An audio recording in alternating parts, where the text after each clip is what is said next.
Pelanggaran administrasi penerbitan SHGB SHM kawasan Pagar Laut berbuntut pada sanksi berat 8 pejabat BPN Kabupaten Tangerang. Dengan 6 pejabat diantaranya dicopot. Lalu dapatkah langkah Menteri ATR BPN Nusron Wahid tersebut menjadi pintu masuk mengusut dugaan pidana kasus Pagar Laut? Kita akan membahasnya bersama dengan Ketua Komisi 2 DPR RI Fraksi Nasdem Rifki Nizami Karsayuda serta Deputi Eksternal Eksekutif Nasional Walhi Mukri Friatna. Pak Mukri, Pak Rifki, selamat malam. Selamat malam, Kevin. Ya, terima kasih atas waktunya bersama kami. Pak Rifki, kita tahu bahwa DPR mendorong agar langkah Menteri Nusron ini tak berhenti pada sanksi administrasi, namun kerana pidana di balik penerbitan SHGB SHM Pagar Laut ini. Melihat buktinya sudah cukup banyak, Pak Rifki, lalu apalagi yang ditunggu aparat hukum ini? Ya tentu kalau itu tanyakan kepada aparat penegak hukum. Yang jelas Komisi 2 DPR RI hari ini dengan segala itikat baik dan kewenangan yang kami miliki, kami meminta kepada Menteri ATR BPN sebagai mitra kerja Komisi 2 DPR RI untuk membuka 3 titik lokasi yang selama ini kita ketahui diterbitkan sertifikat HGB, sertifikat hak milik di dalam perairan atau di dalam lautan, ya, di area lautan dan di area perairan. Yaitu yang pertama di wilayah Tangerang, yang kedua di wilayah Bekasi, Jawa Barat, dan yang ketiga adalah di wilayah Sidoarjo, Jawa Timur. Ya. Saudara Nusron Wahid, Menteri ATR BPN tadi telah memaparkan dengan cukup baik ketiga hal itu, dan juga sudah menyatakan bahwa 150 bidang tanah sertifikatnya di wilayah Tangerang, Banten telah dibatalkan. Dan karena itu kemudian saya kira bisa menjadi pintu masuk. Kenapa kok sertifikat itu bisa hadir? Kenapa kok kemudian tidak dilakukan cross check terhadap aspek yuridis dan aspek fisik? Kenapa kok kemudian sertifikat yang agak menjadi pertanyaan publik itu dipaksakan untuk hadir? Untuk apa peruntukannya? Karena SHGB atau SHM itu kan hanya alas hak atas tanah. Untuk apa dia diperuntukkan, biasanya itu hanya menjadi prasyarat awal untuk kemudian melangkah lebih jauh. Apakah melakukan reklamasi, apakah melakukan sejumlah perizinan termasuk perizinan komersil. Dalam kasus misalnya 3 badan hukum di Bekasi, Jawa Barat, 1 dari 3 yang memiliki SHGB itu 2-nya sudah jadi lautan, yang dulu diklaim sebagai tambak.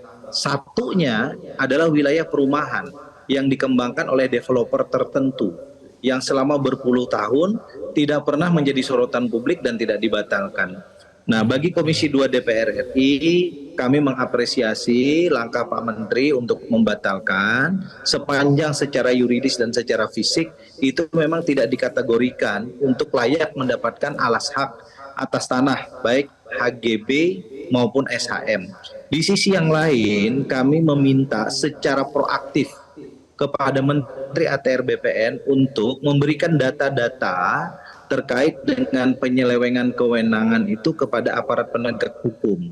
Tadi saya sudah sampaikan di hadapan sidang Komisi 2 DPR RI di rapat yang saya pimpin bahwa Kejaksaan Agung sekarang sudah melakukan penyelidikan terhadap persoalan ini. Saya akan sangat Kementerian ATR BPN tidak berdiam diri, tapi justru memberikan supporting data kepada aparat penegak hukum agar persoalan ini bisa tuntas mulai dari hulunya sampai hilirnya. Dan bahkan kemudian bukan hanya sanksi administratif kepada pegawai yang bisa dilakukan, tetapi kepada para pihak-pihak yang menerima sertifikat, pihak-pihak yang mungkin mempengaruhi kenapa sertifikat itu terbit, bisa dilacak dengan terang-benderang.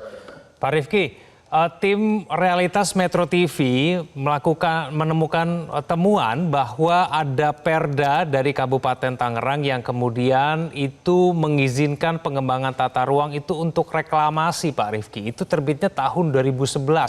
Kalau misalnya memang perda ini betul, bukankah sudah jelas bahwa itu untuk reklamasi, Pak Rifki? Ya, kalau memang ada perda seperti itu, ya, dan untuk diperuntukkan terhadap reklamasi, maka sebetulnya kan ini kan banyak stakeholders di dalam negara kita, di dalam pemerintahan kita yang saya kira patut dimintai klarifikasi. Kenapa kemudian tata ruangnya diperkenankan pada tahun 2011 untuk Ya. kemudian dilakukan reklamasi? Bukankah kemudian syarat-syarat untuk melakukan reklamasi itu sudah diatur sedemikian rupa dalam sederet peraturan perundang-undangan? Apakah itu undang-undang tentang lingkungan hidup, terkait juga undang-undang pokok agraria, bahkan kalau belakangan terkait juga dengan chapter pertanahan di dalam Undang-Undang Cipta Kerja dan seterusnya dan seterusnya. Karena itu Komisi 2 DPR RI yang juga membidangi bidang tata ruang akan menjadikan informasi ini sebagai pintu awal kita untuk membuka sebetulnya. Selama ini kan kita baru mengenal apa yang disebut dengan mafia tanah. Kita belum banyak membicarakan mafia tata ruang. Mafia tata ruang menurut saya jauh juga lebih mengerikan dibanding sekedar mafia tanah. Karena tata ruangnya bisa dirubah sedemikian rupa, dengan alasan tata ruangnya sudah berubah, maka hak atas tanah yang mungkin selama ini tidak dimiliki oleh siapapun, karena kalau kita bicara laut, kita bicara pantai kan nggak ada pemiliknya tuh. Itu ketika diperuntukkan untuk peruntukan yang logis dan dianggap legal, maka diterbitkanlah sertifikat tertentu atau alas hak tertentu atas tanahnya. Oke, baik. Pak Mukri, apakah menurut Anda sudah pasti kepentingan pagar laut berdiri di situ itu untuk kepentingan reklamasi, Pak Mukri? Ya, terima kasih. Dari awal memang kami sudah menyampaikan ini, kejahatan yang terstruktur, masif dan sistematis. Kenapa tadi? Itu kan cikal bakal ya, Perda 13 tahun 2011 tentang RT RW Kabupaten Tangerang tahun 2011-2031. Di pasal 2 itu, ini titik mulanya, di pasal 2 disebutkan bahwa Kabupaten Tangerang itu luasnya hanya 95.900 hektar. Tetapi kemudian menjadi berubah menjadi 103.000 hektar. Dari mana angka kurang 4.000-nya itu? Ternyata itulah disiapkan untuk mereklamasi. Ada banyak-banyak pasal sekali ya yang menjelaskan tentang reklamasi. Bahkan terakhir dokumen yang kita periksa itu terkait dengan RPJP-nya, RPJP Kabupaten Tangerang. Berarti dia terstrukturnya itu luar biasa, dia mencegat pasang jaringnya, bahwa satu lewat tata ruang dulu, lewat rencana strategis, lewat RPJMD sampai dengan ke RPJP-nya itu dimasukkan semua, luasannya 9.000 hektar, tujuannya untuk apa, itu tersebutkan dalam semua dokumen yang kita baca. Dari awal kita sampaikan seperti itu. Nah yang kedua, kami ya mengapresiasi ya, walaupun belum puas gitu ya, apa yang telah dilakukan oleh Pak Nusron. Ini kan bisa membedakan ciri, kalau orang tidak ada beban, gitu ya, dia berani mengambil keputusan untuk kemudian memberikan sanksi berat. Nah ketidakpuasan ini buat kami semestinya karena dia tergolong mafia ya, mafia yang telah merugikan bangsa dan negara, menampar muka negara. Nah, ini bukan dianggap kejahatan yang biasa. Ada contohnya, polisi biasanya itu ketika dia ketangkap oleh sesama polisi menjadi pengedar narkoba, ya dicopot pangkat dan jabatannya serta diberhentikan dengan cara tidak hormat. Nah mestinya kita berharap Badan Pertanahan Nasional dalam hal ini di bawah Kementerian Pak Nusron Wahid juga melakukan hal serupa, termasuk khusus gitu ya kepada penjahat-penjahat yang ada di ATR BPN ini yang sudah diberikan sanksi berat itu.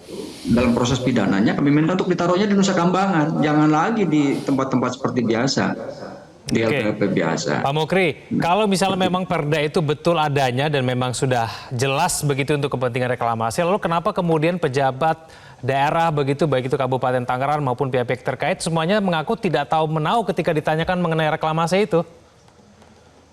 Ya, ini yang kami sebut suka bohong, nipunya keterlaluan gitu kan, keterlaluan nipunya. Jadi seolah-olah fokusnya ke pagar aja. Kan gak ujuk-ujuk nih, yang namanya pagar ini pasti ada asal muasalnya. Nah ini yang jadi kita persoalkan itu dalam konteks perencanaan ruang dan peruntukan ruang. Jadi ada 3 sebetulnya dokumen yang paling jelas itu. Yang pertama adalah pola struktur ruang, kemudian pola pemanfaatan ruang, serta pola strategis ruang. Cuma kami nggak tampilkan karena waktu itu belum ditandatangani gitu ya oleh pejabat yang bersangkutan. Nah ini kan menjadi apa ya, menjadi bahan pertanyaan. Yang namanya ruang itu kan sekali lagi orang pasti mengetahui bahwa peruntukan ruang itu satu untuk memastikan mana yang boleh dimanfaatkan dan mana yang wajib untuk dilindungi. Dan kewajiban untuk dalam tata ruang itu bukan semata-mata menjawab apa yang dibutuhkan oleh manusia, tetapi juga memastikan keselamatan ekosistem itu sendiri. Nah ini jadi rencana jahat itu memang sudah dimulai jauh-jauh hari. Menjadi aneh dan kami sering ketawa kalau dibilang nggak ada yang tahu. Maka kita dorong dari awal masuk ke Pemda. Disinilah cikal bakalnya. Kalau dia tidak terstruktur, tidak mungkin kemudian dokumen-dokumen itu sedemikian rapi, gitu ya.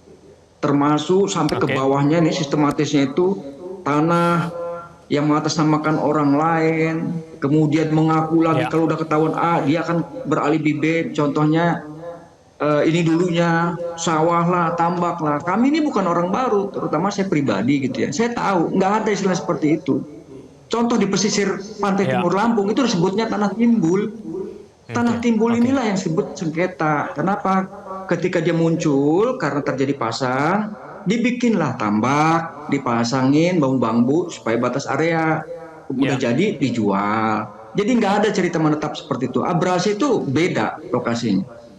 Beda. Kita lihat aja konturnya atau kita menggunakan teknologi lah sebagai alat bantu kalau memang pemerintah merasa mendapat kesulitan untuk membongkar kejahatan ini. Ya, baik. Saya ke Pak Rifki. Pak Rifki, kalau menurut Anda bagaimana? Apakah memang benar ada praktik kong kali kong yang terjadi pada oknum pertanahan tingkat bawah? Ini bukan hanya sekedar pelanggaran administrasi saja, bahkan sudah kejahatan terstruktur, Pak Rifki. Dua hal yang perlu saya jelaskan kepada publik. Satu, sertifikat hak guna bangunan dengan luasan tertentu itu merupakan kewenangan Kepala Kantor Pertanahan Kabupaten atau Kota untuk menerbitkannya. Jadi tidak sampai pada level Kanwil Provinsi, apalagi pada level pusat kementerian. Dari 263 sertifikat HGB ini, rata-rata diterbitkan pada level Kepala Kantor Kabupaten. Dalam hal ini adalah Kakantah Kabupaten Tangerang. Jadi kalau pertanyaannya, apakah ini melibatkan oknum pejabat level bawah? Jawabannya iya. Karena memang lokus penerbitannya itu hanya pada level kabupaten. Apakah terjadi kira-kira penyalahgunaan kewenangan dengan dibatalkannya 50 sertifikat SHGB? Saya meyakini terjadi penyalahgunaan kewenangan. Karena menteri dengan timnya tidak mungkin membatalkan tanpa kemudian melakukan verifikasi yuridis dan verifikasi fisik. Ya, ini video di sebelah kita ini kan menunjukkan menteri sedang melakukan verifikasi fisik. Fisik itu artinya apa? Ada sejumlah ketentuan yang mengikat kenapa sertifikat hak guna bangunan itu bisa diterbitkan. Di laut misalnya ada pakar hukum agraria yang bilang begini, boleh kok di pantai diterbitkan HGB? Ya, boleh. Sepanjang dia disebut sebagai private property.